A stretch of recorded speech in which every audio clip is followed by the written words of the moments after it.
E aí galera, tudo bem com vocês? Vamos aí para mais um 6x1 Responde, que é aquele quadro onde vocês fazem perguntas, eu as respondo no vídeo, você vem aqui nos comentários e faz uma outra pergunta para que eu responda na semana que vem, e assim a gente vai se retroalimentando até o fim dos tempos. Então, desde o início eu peço para você deixar o like no vídeo, se inscrever no canal caso ainda não seja inscrito, usar os comentários para deixar a sua opinião sobre cada um dos assuntos que a gente vai abordar e também para fazer o seu questionamento para a próxima edição. Sempre lembrando que esse vídeo é feito com patrocínio do OneFootball e nessa temporada o aplicativo vai transmitir de forma exclusiva e totalmente gratuita o campeonato alemão. Para assistir os jogos da Bundesliga é muito fácil, você só precisa baixar o aplicativo pelo link da descrição, ir na aba Jogos e depois na aba Assista. Aí é só escolher o jogo que você quer acompanhar sem precisar incluir cartão de crédito nem nada. O OneFootball é um aplicativo totalmente gratuito que está disponível tanto para Android quanto para iOS e o link para você baixá-lo está aqui na descrição desse vídeo. Começo com a pergunta do Bruno Vaz. Como você lida com essa falta de respeito pela história do Cruzeiro por grande parte da imprensa, usando termos como cruzeirar e publicando a cada dia algumas falácias em busca de engajamento? Bruno, obrigado pela pergunta. Eu acho que antes de mais nada a gente tem que saber separar onde a imprensa está fazendo o papel dela, que é noticiar o que acontece no clube, seja pro bem ou seja pro mal, e onde que alguns profissionais podem cruzar uma linha de chegar a ser desrespeitosos com a instituição, tá? E a gente deve lembrar uma coisa, a imprensa ela não tem o papel de falar bem nem de falar mal de time nenhum, ela tem o papel de trazer as informações, de ser o mais fiel possível aos fatos. Mas falando aí do termo cruzeirar que você citou, né, que convenhamos que ali em 2019, quando explodiu tudo no Cruzeiro, polícia, falência, rebaixamento e tudo mais, o pessoal adorou falar isso, né? Eu vi pela primeira vez e vi muitas vezes o Mauro César falando e usando essa expressão. Vários outros jornalistas também aderiram a essa modinha, né? Mas quem eu me lembro assim de realmente ter popularizado o termo foi o Mauro César, que é um cara que eu sempre tratei como grande referência de jornalista. Ele é um ótimo jornalista, mas na minha opinião, para comentar assunto do Cruzeiro, ele não consegue fazer mais esse trabalho de uma forma profissional. Vamos falar sobre isso daqui a pouco. Só que toda hora a gente vê uma tentativa de requentar esse negócio, né, essa expressão, por exemplos que acontecem em outros clubes. Igual o Corinthians agora, que contratou um monte de jogador caro aí, que claramente não tem condição de pagar, tá? O que vai fazer no futuro, só Deus sabe, né? Mas aí o pessoal, o Corinthians vai cruzeirar, aí já vem palhaço falando, não vai cruzeirar porque o Corinthians é grande. Enfim, gente, isso aí todo mundo gosta de surfar numa onda, né? Como você citou aí, a questão do engajamento. Só que se alguém for puxar bem, o que significa esse tal desse cruzeirar que a galera gostou tanto de usar? Significa o quê? É um clube falir? Não. O Cruzeiro não faliu, o Cruzeiro tá aí, né? Se fosse uma empresa, todo mundo sabe que teria falido. É o quê? É ser rebaixado? Não, porque tantos outros clubes, quase todos os clubes grandes do Brasil já foram rebaixados e a maioria dos grandes lá da Europa também. E o que eu acho que poderia se aproximar da ideia do cruzeirar seria um clube ser destruído de dentro para fora. Você ser dilapidado pela sua própria diretoria. E isso eu não acho que tenha nenhum clube brasileiro que esteja realmente correndo esse risco e nem acho que exista também exemplos pra gente citar de outros clubes no exterior, tá? Eu acho que o que aconteceu com o Cruzeiro é um exemplo único, triste e assim, é ridículo você ver profissionais de imprensa achando isso engraçadinho, porque a única coisa que eles conseguem com essa história é remexer numa ferida do torcedor do Cruzeiro e que não vai trazer resultado prático nenhum. Vocês veem alguém cobrando, por exemplo, que o Ministério Público e a polícia não fizeram nada com quem praticamente destruiu o Cruzeiro? Eu não vejo ninguém cobrando. E aí você me pergunta como eu lido com esse tipo de coisa. Eu simplesmente fiz aquilo que eu acho que todo mundo deve fazer com um programa que não vai num caminho que você acha inteligente, interessante ou correto mesmo. É você parar de assistir. Você não dá audiência para aquilo que você acha que não é um produto de qualidade. Eu cresci aí, adolescência, início da fase adulta, assistindo muito ESPN Brasil, porque eles faziam um jornalismo de muita qualidade. Hoje eles não fazem mais, tá? Isso tem a ver com grande parte dos profissionais que foi embora e com essa busca desesperada que as emissoras têm por ter um retorno rápido de audiência. E como que eles querem fazer isso? É com gracinha, é com palhaçadinha, é com desrespeito, porque isso infelizmente dá audiência. Olha as redes sociais aí. E para fazer um parêntese aí sobre o Mauro César, para tentar fechar essa questão que eu sei que já me alonguei muito. Eu acho que o problema do Mauro César com o Cruzeiro, por um tempo eu achei que fosse uma questão clubista, por ele ser um cara flamenguista, e o Cruzeiro já deu uns cacete no Flamengo recente aí, até em final de Copa do Brasil, mas eu acho que não tem nada a ver com isso, é uma coisa que muito mais, digamos assim, a psicologia explique, é uma coisa do ego, sabe? É aquela coisa de, lá atrás eu falava que tinha coisa errada, e ninguém me ouvia, a torcida do Cruzeiro fez hashtag mandando o Mauro tomar no cu, eu acho que muita gente deve se lembrar disso. Foi naquele início de 2018, quando o Wagner Pires falou uma merda, se eu não me engano na Rádio 98, que iria comprar jogador com dinheiro de empresário, uma prática que é proibida desde 2015, o Mauro César chamou a atenção para isso,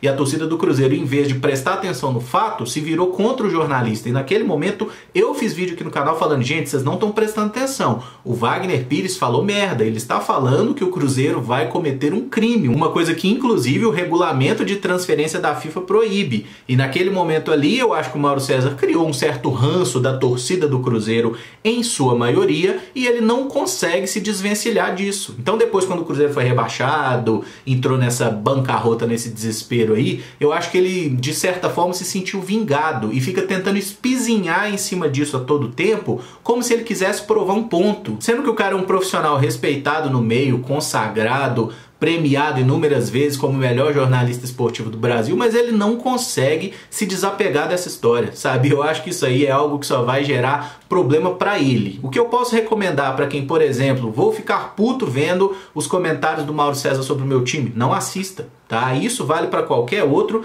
inclusive grande parte aí da imprensa que trabalha aqui em Minas Gerais, né, que na época do Itair Machado fingia que não via nada de errado, que eu acho que é um tipo de jornalismo muito mais nocivo do que esses caras que ficam dando porrada no time da gente, tá? É o cara que finge que tá tudo bem e que passa pano para dirigente. Então, assim, para tentar resumir aí, se você não gosta de determinado conteúdo, de determinado profissional, não assista. Pronto, é simples assim. E a questão do Cruzeirar, cara, é sim um desrespeito ao clube, à história, à torcida, e as pessoas deveriam entender um pouco mais o que é que significa isso, porque um torcedor de outro time falar sobre isso nunca me incomodou, nunca vai me incomodar, porque isso aí é parte da zoeira do futebol. Mas jornalista, e eu falo isso porque eu sou jornalista, deveria ter um pouquinho mais de respeito e um pouquinho mais de inteligência antes de fazer uma crítica desse tipo, ou um comentário só para ser engraçadinho ou para estar na moda. O Kleberson Silva pergunta, vendo o nível da seleção brasileira hoje, o Marcelo Moreno, artilheiro das eliminatórias, poderia ser o 9 do Brasil? Kleberson, obrigado pela pergunta. Se a gente puxar um pouquinho aí na história recente e ver que a seleção brasileira teve uns camisas 9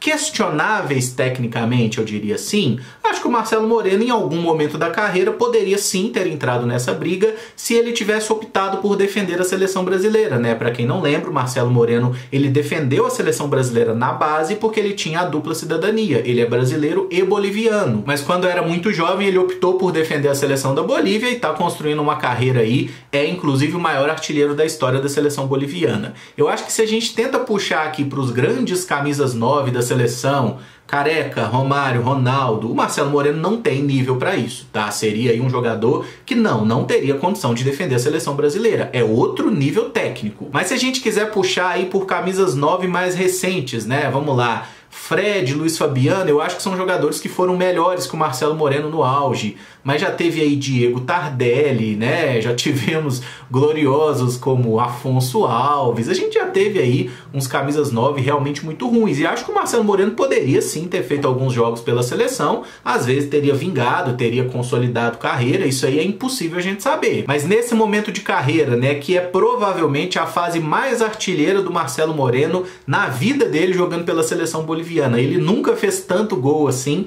questão de fazer gol em praticamente toda a partida de eliminatória, né? É uma fase maravilhosa para ele. Na seleção brasileira a gente tem o Gabigol, tem o Firmino, tem o próprio Gabriel Jesus, enfim, eu acho que não teria espaço para o Marcelo Moreno, tá? Porque é um jogador que conseguiu aí construir uma carreira bonita, no futebol brasileiro foi bem, no futebol chinês teve seus momentos, mas quando ele passou pelo futebol europeu, seja no Shakhtar, seja no Werder Bremen, seja no Wigan, ele nunca conseguiu se provar um jogador de topo no mais alto nível, né? Nas grandes ligas europeias ele nunca conseguiu ser esse grande jogador, tá? Então eu acho que o Marcelo Moreno poderia, por exemplo, 2014 ali, poderia ter pintado uma chance para ele, que jogou muita bola no Cruzeiro. Até na época de Grêmio também ele estava fazendo muito gol, na primeira passagem pelo Cruzeiro. Em algum momento da carreira ele poderia sim ter jogado pela seleção. Mas ser o camisa 9, um jogador para marcar uma época, disputar uma Copa do Mundo, aí eu acho que realmente não seria o caso. O David Henrique pergunta: como você avalia a negociação do Maurício com o Inter? Bruno José tem feito valer a pena mesmo sendo de posições e características diferentes? David, obrigado pela pergunta. Não vamos misturar as negociações, tá? O Maurício não foi trocado pelo Bruno José.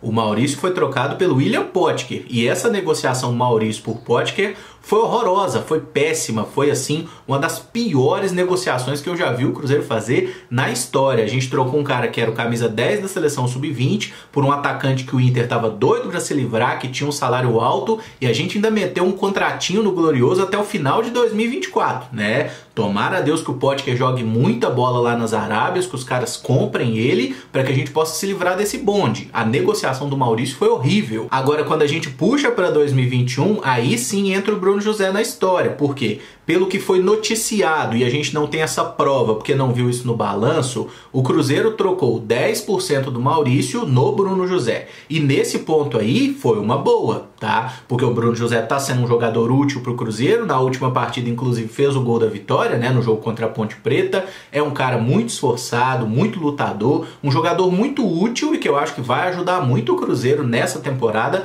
e nas próximas também. Pode, inclusive, virar dinheiro numa venda no futuro, porque ainda é um cara novo, tá só com 23 anos. Então eu acho que essa troca do Bruno José por 10% do Maurício foi muito boa, mas a negociação de Maurício por Potker ano passado foi uma grande de uma cagada. O Barros pergunta: no seu ponto de vista, qual é a idade ideal para promoção da base para o profissional, considerando todos os fatores envolvidos? Barros, obrigado pela pergunta. Não tem uma idade determinada, cara, justamente porque o desenvolvimento do jogador de futebol ele não segue uma receita. Tem jogador que tem o auge mais cedo, tem um jogador que demora um pouco mais, tem jogador que, por exemplo, entra na base com 12, 13 anos, tem cara que só vai aparecer num time de base com 18 e aí precisa de fazer todo um trabalho com ele, de recuperar até mesmo preparação física. É muito complicado, não tem uma idade. Mas considerando jogadores ali que já estão no clube pelo menos ali desde um sub-15, passa por um sub-17, eu acho que quando o cara tá com uns 18 anos, é uma idade boa para você botar ele para treinar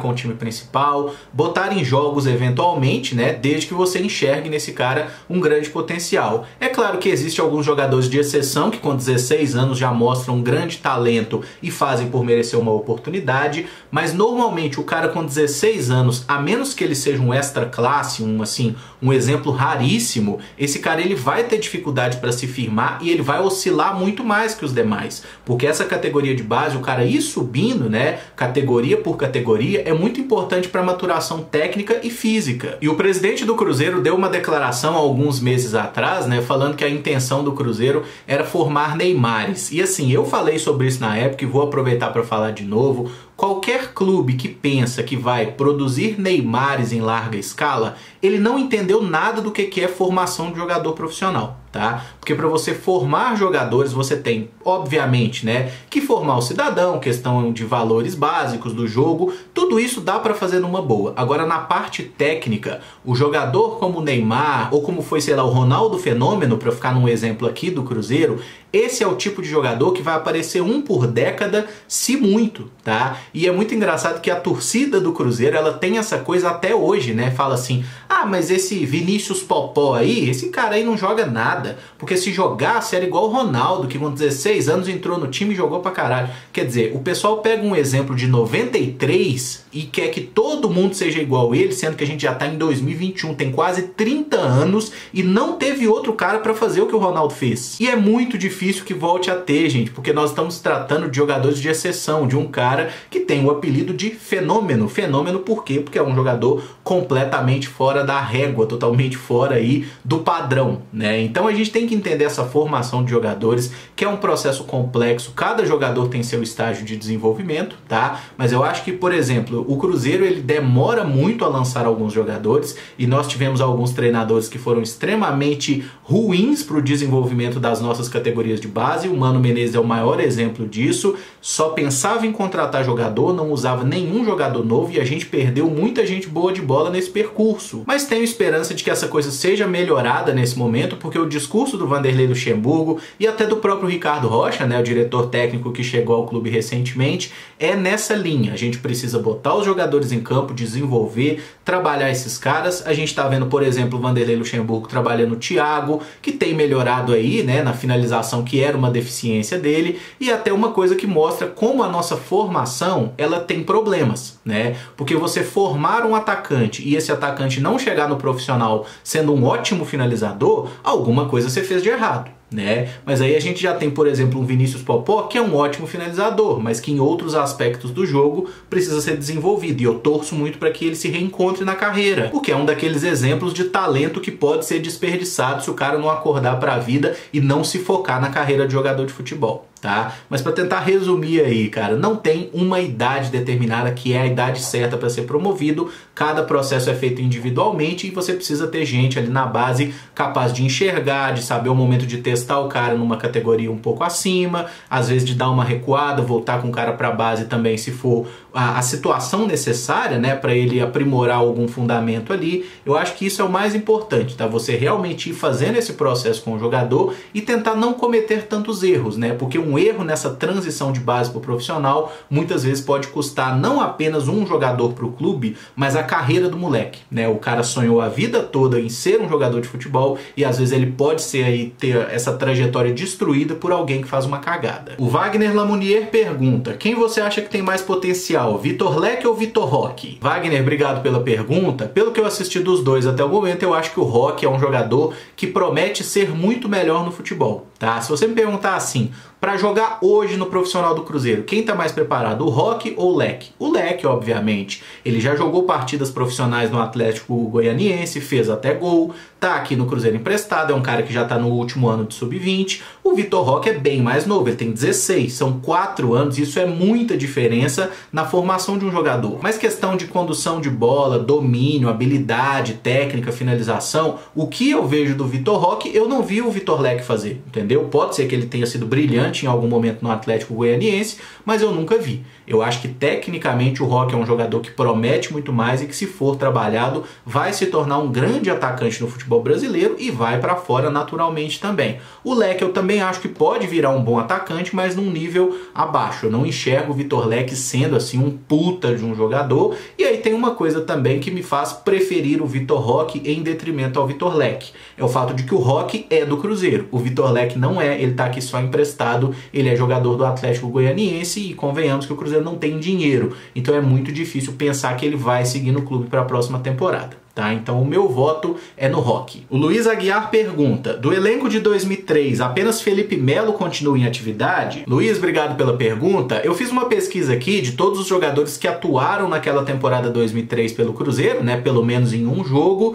e sim, tá, jogando em alto nível ali nas primeiras divisões, o Felipe Melo é o único que ainda está na ativa, mas alguns jogadores ainda estão jogando, ainda não decretaram aí a aposentadoria. O lateral Maicon ainda não parou oficialmente. No mês de julho ele jogou 2 partidas pelo Terpene de San Marino, que disputou as primeiras fases da UEFA Conference League. Ele está atualmente com 40 anos. Augusto Recife também segue em atividade. Ele defendeu o Ipatinga no módulo 2 do Campeonato Mineiro, onde jogou 9 partidas. Está com 38 anos e teve passagens longas por clubes como Paysandu, Joinville e São Caetano, além do Tigre. Diego Clementino jogou 2 partidas em 2003, contra a Caldense pelo Mineiro e contra o Vila Nova pela Copa do Brasil. Aos 37 anos ele jogou 8 vezes e fez um gol pelo Unai no Campeonato Brasiliense nessa temporada 2021. Então na prática nós ainda temos 4 jogadores aí campeões da Tríplice Coroa que estão em atividade, né? Mas só o Felipe Melo jogando aí num nível mais competitivo, os outros já entraram naquela fase ali, chutaram o pau da barraca, né? O Maicon tá dando uns rolês, jogou no Criciúma, enfim, né? Agora foi jogar no exterior também, acho que nem tá mais vinculado a esse clube, mas ele não falou ainda que parou, então ele não parou. O Augusto Recife, a gente viu ele jogando recentemente aí em Campeonato Mineiro também, ele até enfrentou o Cruzeiro, não tem muito tempo, tá? E o Diego Clementino também nos enfrentou algumas vezes aí nessas últimas temporadas em andanças aí por clubes de Campeonato Mineiro. E para fechar, o Alan Vitor pergunta: para você você, qual campanha da Copa do Brasil foi melhor, 2017 ou 2018? E trocaria uma dessas conquistas pela Copa do Brasil de 2014 por ter sido contra o Atlético? Alan, obrigado pela pergunta. Eu não tenho a menor dúvida que a Copa do Brasil de 2017 foi muito mais da hora, cara. Até porque, pra quem não lembra, né, o Cruzeiro começou disputando lá nas primeiras fases, passou um perrengue do caralho, e aí a gente bateu o São Paulo, depois a gente bateu o Palmeiras, depois a gente bateu o Grêmio, depois a gente bateu o Flamengo. Então a quinta conquista de Copa do Brasil do Cruzeiro, nós ganhamos dos 4 times que a gente tinha ganho as finais anteriores. Foi espetacular aquela campanha. E o fato da gente ganhar a final nos pênaltis com o Fábio sendo decisivo, né? Eu, pelo menos, que sempre critiquei o Fábio por ser um goleiro que ele não conseguia ser decisivo na hora H pro Cruzeiro, né? Tipo a Libertadores de 2009, que ele não conseguiu salvar a pátria ali naquele último jogo. Chegou naquela final de Copa do Brasil, irmão, o Fábio foi lá e catou o pênalti do Diego, que acabou sendo o que nos deu o título, né? Porque até aquele momento ali tava todo mundo convertendo as cobranças. Então, assim, eu acho que foi realmente uma história maravilhosa. A de 2018 foi legal? É claro que foi legal, mas até quando a gente lembra que tinha um Itair Machado envolvido, eu já acho essa conquista de 2018 um pouquinho mais baixo astral. E não foi uma campanha tão brilhante também. O Cruzeiro mereceu o título, eu não tenho a menor dúvida disso. O Cruzeiro foi o time mais competente ali, especialmente na semifinal contra o Palmeiras, né? Que foi o jogo mais complicado, o adversário mais duro que a gente enfrentou. Quando chegou na decisão, o Corinthians já estava bem enfraquecido mesmo, então o Cruzeiro era muito superior e foi muito legal aquela final lá em São Paulo, o gol de cavadinha do Arrascaeta, né? O Arrascaeta que veio viajando 300 horas lá da puta que pariu que estava jogando com a seleção. Então foi muito bonita a conquista, mas pra mim é incomparável com relação a de 2017. Sobre trocar, cara, eu tenho muita dificuldade pra ficar tipo assim, ah, vamos mudar a história. Não tem como mudar a história. A história foi escrita como tinha que ser, tá? Mas, por exemplo, pô, ganhar a Copa do Brasil em cima do Atlético e não ganhar em 2018... beleza, por mim tá tudo bem, entendeu? A gente ia ter 6 Copas do Brasil da mesma forma, né? Aquela derrota em 2014, ela me doeu muito mais por causa daquele primeiro jogo que a gente foi roubado. O jogo de volta nós não jogamos porra nenhuma e merecemos perder. E o Atlético mereceu ser campeão em 2014, tá? Vamos ser honestos aqui, o Atlético foi mais efetivo nos 2 jogos da final e mereceu. Mas que o primeiro gol do Atlético foi roubado e o Luan estava impedido, sim, ele estava impedido, tá? Então se desse pra trocar ali 2018 por 2014, eu trocaria. A de 2017 não, porque eu acho que ela foi espetacular. E esse vídeo fica por aqui. Se você gostou, eu peço que deixe o like, se inscreva no canal caso ainda não seja inscrito e use os comentários para opinar sobre cada um dos assuntos abordados nesse vídeo e também para fazer o seu questionamento para a semana que vem. Muito obrigado por acompanhar, um abraço e até o próximo vídeo. Valeu!